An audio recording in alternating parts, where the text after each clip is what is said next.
Okay, we're rolling now. Anytime you want to start. Housing crisis in the downtown east side. Old man, alone in a basement room. You've outlived your time, you say.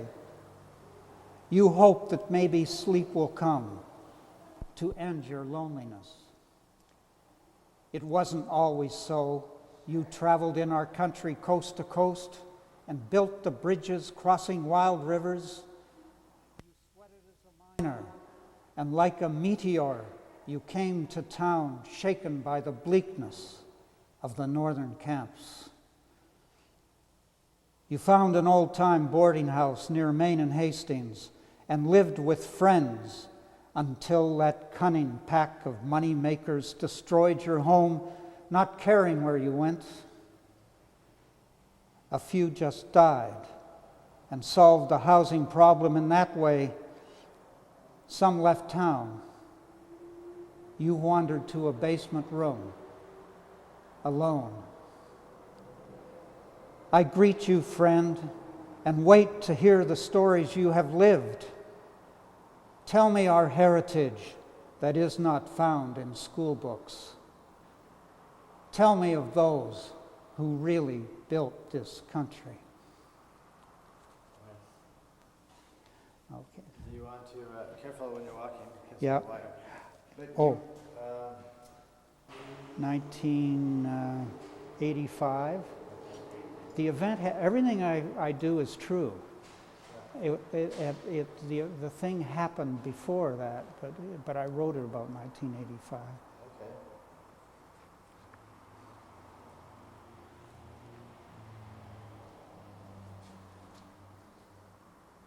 So yeah, maybe you can tell us the year as well as the title, Sam.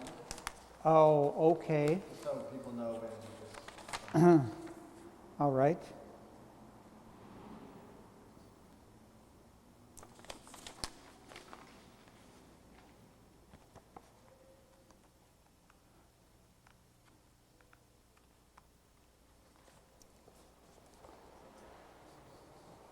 I'm ready. Okay, anytime. Healing the Community. This poem was written in 1995. On February the 14th, 1995, Valentine's Day, 100 people gathered at the Carnegie Center to remember the women who had been murdered or died from drug overdoses in the downtown east side. We burned sweetgrass, recited prayers, and wept for our sisters who had died alone. They are not alone today, Margaret Prevost said. Then we marched through the downtown east side, leaving a red rose at the Sunrise Hotel, the Dodson, Pigeon Park, the alley behind the Balmoral, the Empress, and the Patricia. At each spot, Elder Harriet Nahani sang and wept for those who had died. And we chanted as we walked, work for change, stop the violence. At Oppenheimer Park, we stood in a circle of lighted candles in the presence of those who had died and heard the claim they made on us. In grieving together, we are strong. In the ability to grieve is the power of prophecy, for that which is not what ought to be. Work for change. Stop the violence. Right. Just gonna move this back a bit. Yeah. Remember Bernadette? Hello. Yes, I do. Hello. I'm fine. Thank you. That's Bernadette on camera. Sure, we're ready, yeah. Let me just move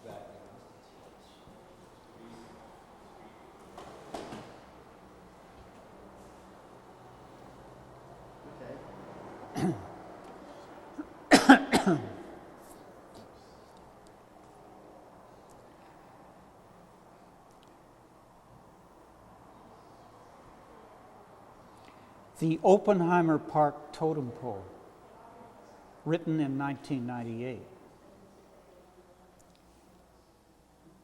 It seems to me that when someone dies, it is the responsibility of those of us who are left to offer caring for that life, for that death, in the intensity of the love that reaches out from the unendurable loneliness of our separation. So did First Nations people, with their friends and allies, raise a totem pole in Oppenheimer Park on June 6, 1998, to remember the community of those who have died in the downtown East Side. And so did they rededicate themselves to the struggle for hope and for justice from one generation to another. Very nice.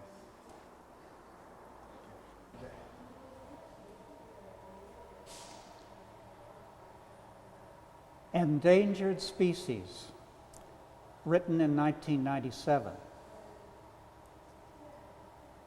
Herons built 25 nests in 3 fir trees close to the aquarium at Stanley Park. A strange place to build a heron colony, but not so strange when you remember that herons are fast losing their homelands. Jean and I went to see the herons in early spring, 1997. And the first thing we noticed was an eagle sitting in one of the nests. A few weeks later, we returned to the colony and saw herons on almost every nest. We also noticed many broken eggs at the bottom of the 3 trees. We didn't know how the eggs had fallen from the nests, and neither did the park officials whom we phoned. The purpose of our 3rd visit was to see the baby herons, but the colony had been abandoned. Not one heron to be seen. A park worker told us that eagles had attacked the young herons, forcing the adults to move. He also cleared up the mystery of the broken eggs, saying that eagles had been stealing them. One generation of herons was eliminated at this place. An endangered species indeed. Yet eagles are an endangered species as well. Concrete and steel cover the earth, taking nature's place. Where will nature's creatures live in a man-made world?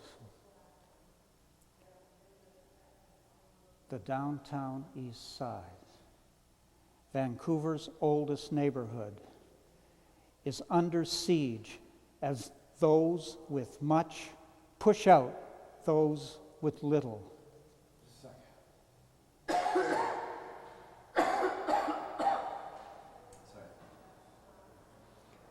Like the herons and the eagles, the residents of the community are becoming homeless. Not only are homes destroyed with gentrification,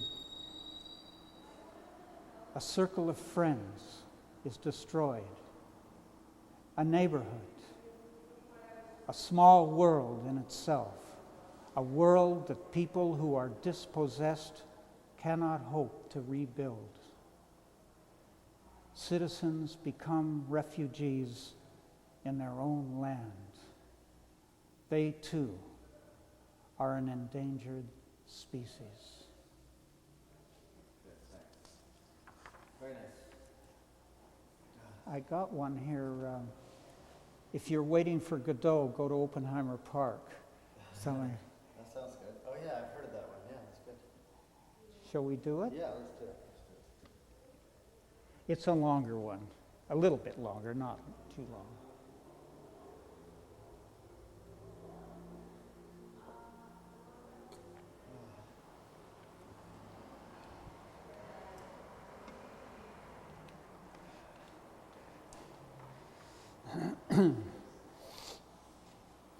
Remember when this happened?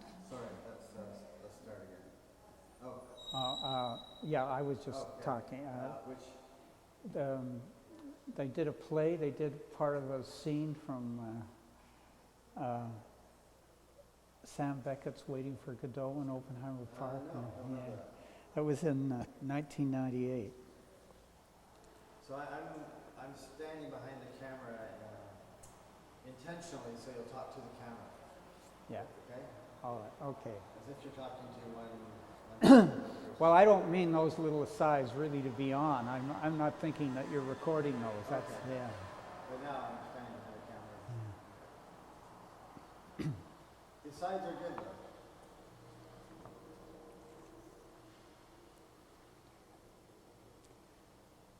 If you're waiting for Godot, go to Oppenheimer Park. Written in 1998. Something awesome happened at Oppenheimer Park on May 30th, 1998, when the downtown East Side celebrated the murals that had been painted by different groups in the community. In the morning, a small group of professional actors came to the park to play a section of Samuel Beckett's Waiting for Godot. These actors were caring people who gave freely of their time, and they were so good at the roles they played, vagabonds going nowhere, that you couldn't tell them from some of the park regulars who used the area as their living room and often as their bedroom. I thought I knew all the regulars in the park, Tracy said, but I haven't seen these people before. Who are they? It disturbed her that there were strangers in the park acting a role that for real human beings was not a matter of play, but a life and death reality. 4 actors played the parts of Estragon, Vladimir, Lucky, and Pozo. Almost immediately, they were joined by a 5th person, an Oppenheimer Park regular who looked like the others, dressed like the others, and weaved his way around the stage like the others. He, too, had something to say. And every once in a while, he faced the audience, squared his shoulders, and said, "Ah!" Maybe he was stating that this was his park and don't you forget it. Maybe he was making a critical comment on the play. Or maybe he was asking for help. The characters in the play often asked each other for help, but they didn't know how to reach out to each other. "Help me," Estragon says. "Nothing to be done," Vladimir replies. "Help me," Pozo says. "Wait," Estragon replies. "Help me," Vladimir says. "I'm trying," Estragon replies, but he does nothing. Waiting for Godot was written after World War II, and it depicts the paralysis that is part of this century of murder. The characters simply cannot help each other. The Oppenheimer Park regular who joined the play would have known something about reaching out. Bud Osborne's poem, Tracy Tobin and the Ginseng Drinkers in Oppenheimer Park, describes how people in the park help each other. Everybody has a place, And if the guys are there, the women will sit with them and they will take care of each other. Anyway, in this play, the four vagabonds are waiting for Godot to show up, and an Oppenheimer Park regular drops in. He's Godot, don't you know? But the characters can't see him. The actors do see him, of course, and they respect him enough to leave him alone. He improved the play something fierce. And maybe Sam Beckett would agree, he who had fought in the French underground during the Second World War. Such is the power of Oppenheimer Park. Such is the power of the downtown East Side. Let me see when I wrote it.